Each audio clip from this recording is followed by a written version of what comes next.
Hello buddies, let's go on. आज हम लोग इस वीडियो में पढ़ने जा रहे हैं क्लास 5 साइंस का chapter the circulatory system fully explained इन हिंदी। तो चलिए बिना देरी किए शुरू करते हैं। और अगर आप इस वीडियो को पहली बार देख रहे हैं तो हमारे चैनल गो ऑन को सब्सक्राइब करना बिल्कुल मत भूलिएगा। So let's start. की कॉन्सेप्ट्स, इस चैप्टर में हम लोग क्या क्या कवर करने वाले हैं उसके बारे में जान लेते हैं। पहला है सर्कुलेटरी सिस्टम, दूसरा है organs of the circulatory system और तीसरा है tips for a healthy heart. The bodies of living beings are like machines. In fact, they are capable of functioning even better than machines. Human body is do wonderful because it can think, feel, grow and reproduce. No machine can do all this. Have you ever wondered how our heart pumps? What is our blood made up of? In this chapter, we will learn about the different organs of the circulatory system and their functions. तो जो living beings का bodies होता है ये एक machine की तरह होता है। इनफैक्ट ये मशीन से भी ज्यादा अच्छा फंक्शन कर सकता है। ह्यूमन बॉडी वंडरफुल इसलिए है क्योंकि ये सोच सकता है, फील कर सकता है, ग्रो कर सकता है और रिप्रोड्यूस भी कर सकता है, जो कि कोई मशीन नहीं कर सकता। क्या आप कभी सोचे हैं कि हमारा हार्ट जो है वो ब्लड कैसे पंप करता है और जो हमारा ब्लड है वो किस चीज से बना है? हम लोग ये सब सिर्फ सोचते हैं लेकिन इसका जवाब हमें नहीं पता। तो इस चैप्टर में हम लोग इन्हीं सब चीज के बारे में पढ़ेंगे, अलग अलग ऑर्गन्स के बारे में पढ़ेंगे, सर्कुलेटरी सिस्टम के बारे में पढ़ेंगे और उसके फंक्शंस के बारे में भी पढ़ेंगे। पहला टॉपिक है circulatory system. We are aware that our body is made up of organ system that work together as one unit. Whatever we eat and drink is digested and absorbed by our digestive system and the excretory system expels the waste from our body. Blood is the main carrier of all absorbed nutrients and carries it to all the parts of our body. तो इतना तो हम लोग जानते हैं कि जो हमारा बॉडी है वो बहुत ही सारे ऑर्गन सिस्टम से बना हुआ है जो कि एक साथ काम करते हैं एक यूनिट की तरह। हम लोग जो भी चीज खाते हैं या पीते हैं वो डाइजेस्ट हो जाता है और हमारे बॉडी में जो डाइजेस्टिव सिस्टम है उसमें एब्जॉर्ब हो जाता है और उन सब खाने में से जो वेस्ट निकलता है वो हमारे बॉडी के एक्सक्रीटरी सिस्टम जो है वहां से हमारे बॉडी से बाहर निकल जाता है। इन सब चीजों में ब्लड जो है ये मेन कैरियर होता है। जो भी हम लोग खाते हैं उसमें न्यूट्रिएंट्स तो होता ही है, तो जो भी न्यूट्रिएंट्स है वो हमारा ब्लड कैरी करता है अलग अलग बॉडी पार्ट्स में, जिससे कि हमारे अलग अलग बॉडी पार्ट्स को न्यूट्रिएंट्स मिलता है। Circulatory system is an organ system that circulates blood throughout the body. This system consists of heart, blood and blood vessels, namely veins and arteries. तो ये जो सर्कुलेटरी सिस्टम है ये इस तरह का ऑर्गन सिस्टम है जो कि ब्लड को पूरा हमारे बॉडी में सर्कुलेट करता है। इस सिस्टम में हार्ट यूज होता है, ब्लड यूज होता है, ब्लड वेसल्स यूज होते हैं। ब्लड वेसल्स में वेन्स और आर्टरीज यूज होते हैं। इसे याद रखिएगा कि वेन्स और आर्टरीज जो है ये ब्लड वेसल्स के नाम हैं। ये जो आप पिक्चर देख रहे हैं ये एक सर्कुलेटरी सिस्टम का पिक्चर है। Our heart pumps the blood that carries nutrients, oxygen and other essential things and the blood vessels carry it to the different parts of our body. We can feel the pumping of heart by putting our hand on the left side of our chest. We may also hear it as a lub-dub sound. तो हमारा जो heart है वो blood को pump करता है और वैसे ब्लड को पंप करता है जिसमें कि न्यूट्रिएंट्स होते हैं, ऑक्सीजन होता है और भी अलग अलग जरूरी चीजें होती हैं। और हमारा जो ब्लड वेसल्स है ये सारे न्यूट्रिएंट्स को, ऑक्सीजन को कैरी करके हमारे बॉडी के अलग अलग पार्ट्स में लेके जाता है। हम लोग हार्ट के पंपिंग को फील कर सकते हैं। कैसे फील कर सकते हैं? हमारे चेस्ट के लेफ्ट साइड में जब हम लोग हाथ रखते हैं और ध्यान से जब सुनने की कोशिश करते हैं तो हमें एक आवाज सुनाई देती है जिसे हम लोग हिंदी में धक धक साउंड बोलते हैं, लेकिन असल में वो साउंड कैसा होता है? लब-डब साउंड होता है। इसे याद रखिएगा। Thus, we can define circulatory system as a transport system responsible for moving substances in all the parts of our body through the medium of blood. तो इससे हम लोग कंक्लूड कर सकते हैं, डिफाइन कर सकते हैं कि सर्कुलेटरी सिस्टम जो है ये एक तरह का ट्रांसपोर्ट सिस्टम है जो कि रिस्पॉन्सिबल होता है सारे सब्सटेंसेस को एक जगह से दूसरे जगह मूव करने में through the medium of blood, यानी कि ब्लड के जरिए से ये सारे सब्सटेंसेस को मूव करता है। Some functions performed by the circulatory system are, तो अब हम लोग बात करेंगे कुछ functions के बारे में जो कि circulatory system द्वारा किया जाता है। पहला है it transports oxygen and nutrients to each of the body cell. दूसरा hormones are transported to each cell of body through it. तीसरा it collects waste from body cells and transport it to the excretory system. चौथा, it maintains body temperature, और last है it destroys germs and protects the body against infection. तो ये सब functions है जिसे कि हमें याद करना है, जो कि टेस्ट में पूछे जाते हैं। तो पहले पॉइंट में क्या बोल रहा है कि जो सर्कुलेटरी सिस्टम है ये सारे ऑक्सीजन और न्यूट्रिएंट्स को ट्रांसपोर्ट करता है और हमारे बॉडी के सारे सेल में जाके पहुंचाता है। इसके साथ साथ हार्मोन्स भी ट्रांसपोर्ट होते हैं जो कि पूरे सेल में जाता है। इट कलेक्ट्स वेस्ट, हमारे बॉडी में जो सेल से वेस्ट निकलता है वो सबको भी ये कलेक्ट करके एक्सक्रीटरी सिस्टम के पास पहुंचाता है। ये बॉडी टेम्परेचर को भी मेंटेन करता है और हमारे बॉडी में जितने भी जर्म्स है वो सबको, बैक्टीरिया है वो सबको हटाता है और हमारे बॉडी को इन्फेक्शन से बचाता है। नेक्स्ट टॉपिक है organs of the circulatory system. Circulatory system के organs. The circulatory system consists of 3 organs. तो circulatory system में टोटल 3 organs होते हैं। The heart, the blood vessels जिसमें आते हैं veins, arteries and capillaries, and the third is the blood. Let us read about each organ in detail. तो ये तीनों organ है जो कि circulatory system में यूज होते हैं। अब हम लोग डिटेल में पढ़ेंगे। तो पहला है heart. The human heart is a muscular organ about the size of a closed fist that pumps blood throughout the body. It supplies oxygen, nutrients to the tissues and removes carbon dioxide and other waste from the cells. तो जो human heart होता है ये एक तरह का muscular organ होता है और इसका साइज आपके मुट्ठी के जितना होता है, जो कि पूरे बॉडी में ब्लड को सप्लाई करता है। ब्लड के साथ साथ ये टिश्यूज में ऑक्सीजन और न्यूट्रिएंट्स को भी सप्लाई करता है और जो टिश्यूज में कार्बन डाइऑक्साइड और जो वेस्ट होते हैं उसे हटाता है। इसका लोकेशन कहाँ पे है? It is located in the chest cavity slightly towards the left and is protected by the rib cage. तो जो हार्ट का लोकेशन है वो चेस्ट कैविटी में है, जो कि थोड़े से लेफ्ट साइड में प्रेजेंट है और वो हमारे रिब केज से प्रोटेक्टेड है, यानी कि हार्ट को कुछ नहीं हो सकता क्योंकि वो प्रोटेक्टेड है रिब केज से। अब बात करते हैं स्ट्रक्चर ऑफ द हार्ट के बारे में। The human heart consist of 4 chambers, 2 atria and 2 ventricles. तो ह्यूमन का जो हार्ट होता है उसमें टोटल 4 चेम्बर्स होते हैं। इसे याद रखिएगा क्योंकि ये फिल इन द ब्लैंक्स में या फिर एमसीक्यूज में पूछे जाते हैं कि ह्यूमन हार्ट के कितने चेम्बर्स होते हैं। तो कितने होते हैं? 4 चेम्बर्स होते हैं, जिसमें से 2 आर्टरिया होता है और 2 वेंट्रिकल्स होते हैं। The upper 2 chambers are called atria और ऑरिकल्स। जो ऊपर के 2 चेम्बर होते हैं उसे कहते हैं आर्टरिया और ऑरिकल्स, और जो नीचे के 2 चेम्बर होते हैं उसे वेंट्रिकल्स कहते हैं। ये जो आप पिक्चर देख रहे हैं इसमें आप देख सकते हैं कि ये हार्ट है।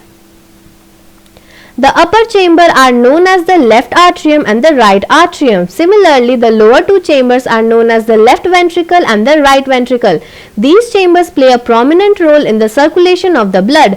तो जो ऊपर के 2 chambers होते हैं उसे left atrium यानी कि जो left side में होता है और right atrium यानी कि जो right में present होता है। उसी तरह से lower 2 chambers के भी 2 नाम है, left ventricle and the right ventricle. Left ventricle यानी कि वो left side में है और right ventricle right side में। ये जो chambers होते हैं ये बहुत ही इंपॉर्टेंट होते हैं और इनका रोल बहुत ही ज्यादा इंपॉर्टेंट होता है ब्लड के सर्कुलेशन में।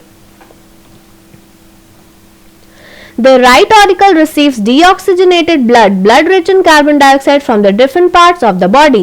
तो जो right auricle होता है इसमें deoxygenated blood आता है। Deoxygenated blood वैसे blood होते हैं जिनमें कार्बन डाइऑक्साइड बहुत ज्यादा प्रेजेंट होता है, और ये कहाँ से आता है? हमारे बॉडी के अलग अलग पार्ट से आता है और ये जाके right auricle में घुस जाता है। The left auricle receives oxygenated blood rich in oxygen from the lungs.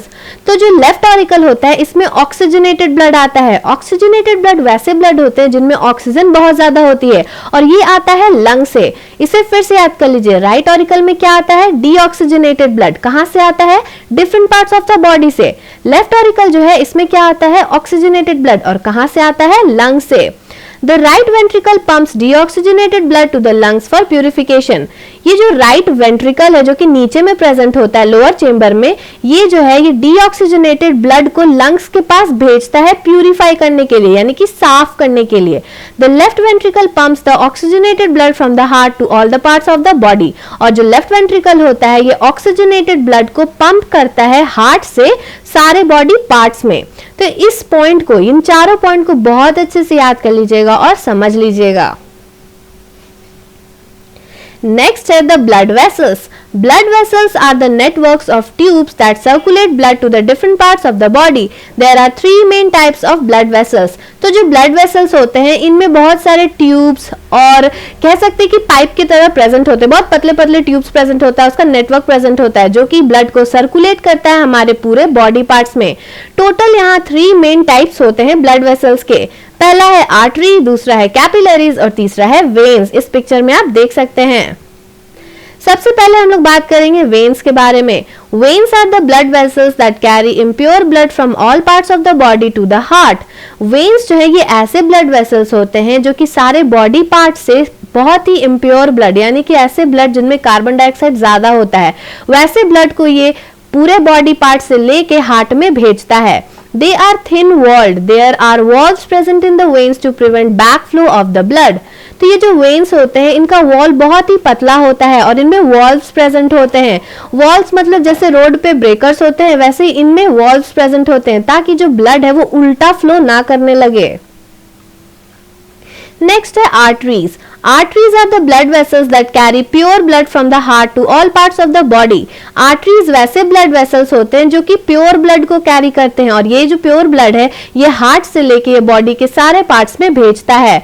इनके वॉल जो होते हैं बहुत ही थिक वॉल्ड होते हैं और इनमें कोई वाल्व्स प्रेजेंट नहीं होता।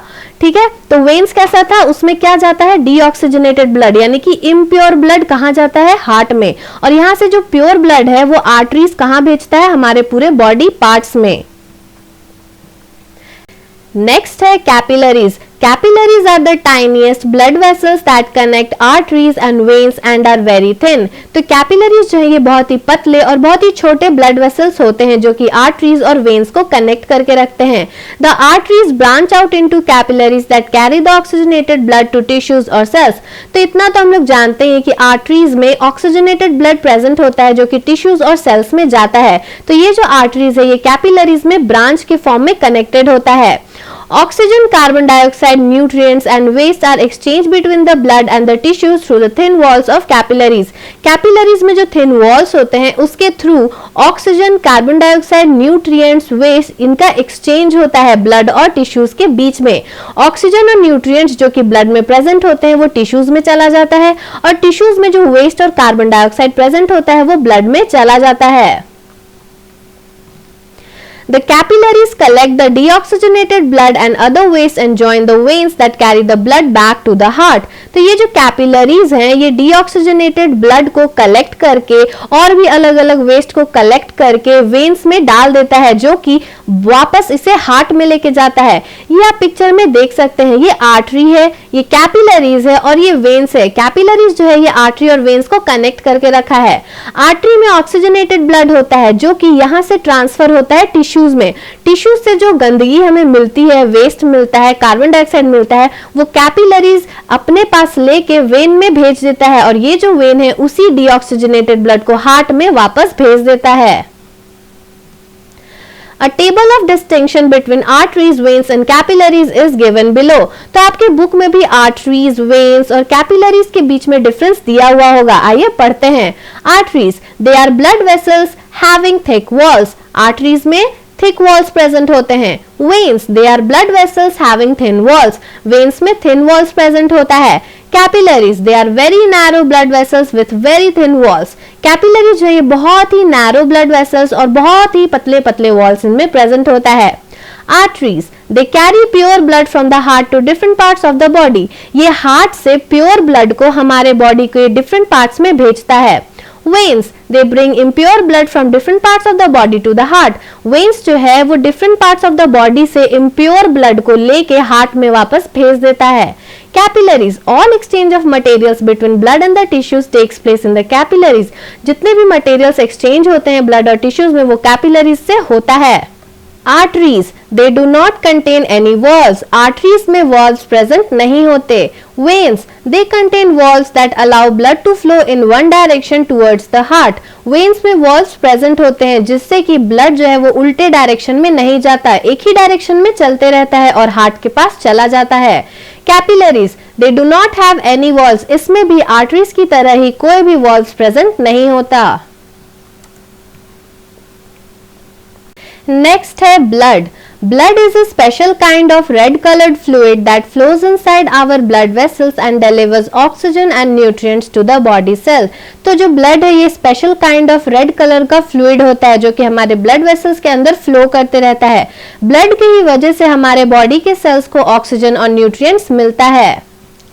There are 4 basic components that the human blood is comprised of. तो human blood में total 4 basic components होते हैं. पहला है प्लाज्मा, दूसरा है RBCs, तीसरा है WBCs और चौथा है प्लेटलेट्स. RBCs का फुल फॉर्म है रेड ब्लड सेल्स, WBCs का फुल फॉर्म है व्हाइट ब्लड सेल्स.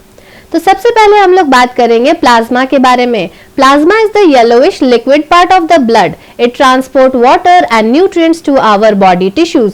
तो जो प्लाज्मा है ये येलो कलर का लिक्विड पार्ट होता है हमारे ब्लड का. इससे वाटर और न्यूट्रिएंट्स का ट्रांसपोर्ट होता है हमारे बॉडी के टिश्यूज में. ये जो आप पिक्चर देख रहे हैं ये आरबीसी का पिक्चर है, ये डब्ल्यूबीसी का पिक्चर है और ये प्लेटलेट्स का पिक्चर है जिसके बारे में हम लोग आगे के स्लाइड्स में पढ़ेंगे. नेक्स्ट है red blood cells. RBCs are the blood cells that carry oxygen and also remove carbon dioxide from our body, transporting it to the lungs for us to exhale. तो जो RBCs होते हैं ये एक तरह का ब्लड सेल होता है जो कि ऑक्सीजन को कैरी करता है. ऑक्सीजन को कैरी करने के साथ साथ ये कार्बन डाइऑक्साइड को भी हमारे बॉडी से रिमूव करके उसे लंग्स तक पहुंचाता है ताकि हम लोग एक्सहेल करके सारे कार्बन डाइऑक्साइड को अपने बॉडी से बाहर निकाल सकें. RBCs contain red colored pigment called hemoglobin which gives the red color to our blood. तो RBCs में एक रेड कलर का पिगमेंट जिसे हेमोग्लोबिन कहते हैं वो प्रेजेंट होता है जिसके वजह से हमारा जो ब्लड है वो लाल कलर का होता है. नेक्स्ट है white blood cells. WBCs are the blood cells that fight against the various disease causing germs. They are our immunity cells. तो जो ये WBCs है ये उन तरह के ब्लड सेल्स है जो कि कोई भी अगर डिजीज आ जाए, डिजीज कॉजिंग जर्म्स आ जाए, वैसे बैक्टीरिया आ जाए या वायरस आ जाए उसके अगेंस्ट वो फाइट करता है. इसीलिए WBCs को इम्यूनिटी सेल्स भी कहते हैं. नेक्स्ट है platelets. Platelets are the components of blood that help in clotting to prevent blood loss in case on any injury. तो जब भी हमें चोट लगता है और जब चोट से खून निकलने लगता है तो आपने देखा होगा कि थोड़ी देर में वो सूख जाता है. ये सूखता कैसे है? प्लेटलेट्स की वजह से ही सूखता है क्योंकि प्लेटलेट्स वैसे कंपोनेंट्स होते हैं जो कि ब्लड में प्रेजेंट होते हैं और ब्लड में क्लॉटिंग करने में मदद करते हैं ताकि हमारे बॉडी से ब्लड लॉस ना हो. नेक्स्ट है फंक्शंस ऑफ ब्लड. अब हम लोग पढ़ेंगे ब्लड के फंक्शंस के बारे में. There are various functions of blood. Blood carries oxygen from lungs to the different part of the body. तो जो ब्लड है ये लंग्स से ऑक्सीजन को कैरी करता है और हमारे बॉडी के अलग अलग पार्ट्स तक पहुंचाता है. दूसरा है blood brings carbon dioxide from cells to the lungs. Blood जो है ये हमारे अलग अलग बॉडी पार्ट के सेल से कार्बन डाइऑक्साइड को लाता है और लंग्स तक पहुंचाता है. थर्ड है ब्लड रेगुलेट्स बॉडी टेम्परेचर. हमारा बॉडी का जो टेम्परेचर है ये ब्लड ही रेगुलेट करता है. Blood carries waste products like urea from the liver to the kidney for excretion. तो जो ब्लड है ये वेस्ट प्रोडक्ट्स को भी कैरी करता है जैसे कि यूरिया जो कि लिवर में बनता है. तो ये लिवर से उस यूरिया को किडनी तक ले जाता है ताकि वो हमारे बॉडी से निकल सके, एक्सक्रीशन हो सके. It carries the digested food from small intestine to all part of the body. जैसा कि हम लोग जानते हैं कि small intestine में जो फूड में न्यूट्रिएंट्स होते हैं, डाइजेस्टेड फूड होता है, वहाँ पे बहुत अच्छी तरह से डाइजेस्ट होता है. तो वहां से भी ब्लड जो है वो कैरी करता है और हमारे बॉडी के अलग अलग पार्ट्स तक पहुंचाता है. नेक्स्ट टॉपिक है blood circulation. The continual flow of blood through out the body by pumping of heart is called blood circulation. तो जो हार्ट से हमारा ब्लड पंप होता है वो हमारे पूरे बॉडी में कंटिन्यूअसली फ्लो करते रहता है. तो इसी कंटिन्यूअल फ्लो को ब्लड सर्कुलेशन कहते हैं. ये जो पहला 2 लाइन है इसे याद कर लीजिएगा क्योंकि इसका डेफिनेशन एग्जाम या टेस्ट में पूछा जाता है. The process of blood circulation involves the following steps. Blood circulation के प्रोसेस में कुछ स्टेप्स होते हैं. ये जो आप पिक्चर देख रहे हैं इसमें वही स्टेप्स दिए हुए हैं और ये स्टेप्स आपके बुक में दिया हुआ होगा. चलिए उसके बारे में पढ़ते हैं. तो सबसे पहले क्या होता है? The deoxygenated blood, that is blood containing carbon dioxide collected from all parts of the body, is carried to right auricle by the blood vessels. तो सबसे पहले जो deoxygenated blood यानी कि वैसा ब्लड जिसमें कार्बन डाइऑक्साइड बहुत ज्यादा होता है वो हमारे पूरे बॉडी पार्ट से ब्लड वेसल्स के थ्रू राइट ऑरिकल में आता है. उसके बाद from the right auricle the deoxygenated blood enters the right ventricle. Right auricle में जब आता है उसके बाद वही डीऑक्सीजनेटेड ब्लड जो है वो राइट वेंट्रिकल में चला जाता है। Next, right ventricle pumps this blood to lungs for purification. तो राइट वेंट्रिकल जो है वो उसी डीऑक्सीजनेटेड ब्लड को लंग्स के पास भेजता है ताकि वो जो ब्लड है वो प्यूरिफाई हो सके। In the lungs, carbon dioxide is expelled from the blood and oxygen is absorbed. तो लंग्स में जब डीऑक्सीजनेटेड ब्लड पहुंचता है तो वहां पे जो ब्लड में कार्बन डाइऑक्साइड है वो वहां से निकल जाता है और उसमें ऑक्सीजन आ जाता है। The oxygenated blood is carried back to the heart that is left auricle by blood vessels. ये जो ऑक्सीजनेटेड ब्लड है ये वापस हार्ट के पास आता है। कहाँ पे आता है? लेफ्ट ऑरिकल में आता है। और कौन लाता है? ब्लड वेसल्स लाता है। तो ये ब्लड वेसल्स के थ्रू लेफ्ट ऑरिकल में आ जाता है। उसके बाद from left auricle blood enters the left ventricle and the heart pumps this oxygenated blood to the other parts of the body. तो लेफ्ट ऑरिकल से जो ब्लड है वो लेफ्ट वेंट्रिकल में एंटर करता है और वहां से हार्ट जो है इसी ऑक्सीजनेटेड ब्लड को हमारे बॉडी के अलग अलग पार्ट्स में भेजता है। तो ये था प्रोसेस ऑफ ब्लड सर्कुलेशन। इसे अच्छे से याद कर लीजिएगा और समझ लीजिएगा। इस चैप्टर का last topic tips for a healthy heart. हम लोग हार्ट को हेल्दी कैसे रख सकते हैं। Our heart is constantly at work, therefore it is very important for us to keep it healthy and strong. There are various ways to keep our heart strong. A few of them are discussed below. तो हमारा heart जो है वो बिना रुके काम करता है, इसलिए ये जरूरी है कि हम अपने हार्ट को हेल्दी और स्ट्रॉन्ग रखें। बहुत सारे तरीके हैं जिससे कि हम लोग अपने हार्ट को स्ट्रॉन्ग रख सकते हैं, जैसे कि पहला है manage weight. We should manage our weight because being overweight can increase the risk of heart diseases.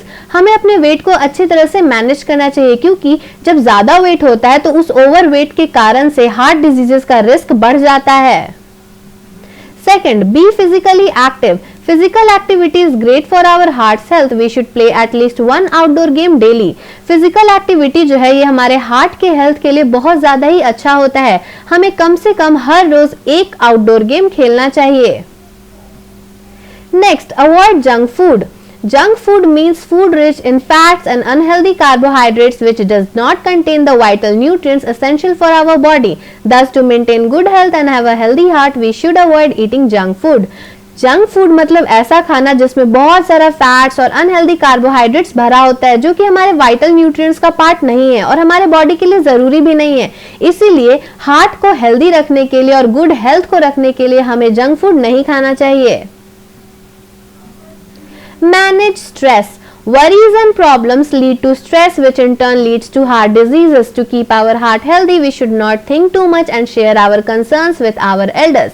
तो जो वरी यानी कि चिंता और प्रॉब्लम्स जो है इसके वजह से स्ट्रेस हो सकता है और स्ट्रेस होने से हार्ट डिजीजेस भी हो सकता है।